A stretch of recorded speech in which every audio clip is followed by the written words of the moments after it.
Bonjour tout le monde, dans cette vidéo, on va voir ensemble la page publique ou le profil de votre équipe.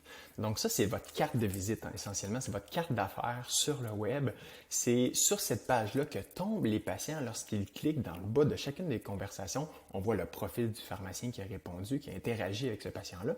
Et après, on voit c'est où il travaille. Et donc, si je clique sur cette carte-là comme patient, je vais tomber sur cette page-là. Donc, c'est hyper important de bien soigner cette page-là, d'écrire un petit à propos, justement à propos de cette équipe-là, à propos de cette place d'affaires-là, d'avoir les informations qui sont à jour, notamment le numéro de téléphone. On a beaucoup de patients qui vont interagir après pour essayer de prendre rendez-vous ou de rencontrer le pharmacien. Donc, c'est important d'avoir ces coordonnées-là qui sont à jour.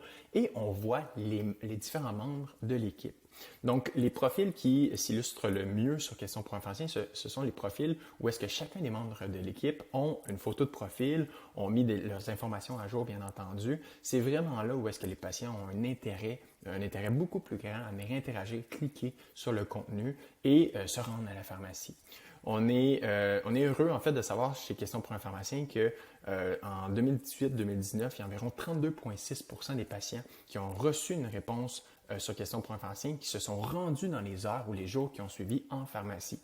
On a réussi à isoler cette donnée-là par l'entremise d'une étude qu'on a fait avec l'équipe de l'Université Laval. Et donc, on s'est rendu compte que c'était vraiment les pharmacies qui avaient les coordonnées à jour, des informations très, très, très léchées, très belles, qui avaient les taux de conversion qu'on appelait beaucoup plus élevés. Les heures d'ouverture, où est-ce qu'on se trouve, ça, c'est toutes des informations qu'on est capable de venir modifier sur la plateforme également. Donc, si vous changez votre place d'affaires, si vous changez vos informations, c'est important de penser à aller changer des informations également sur Question pour un pharmacien.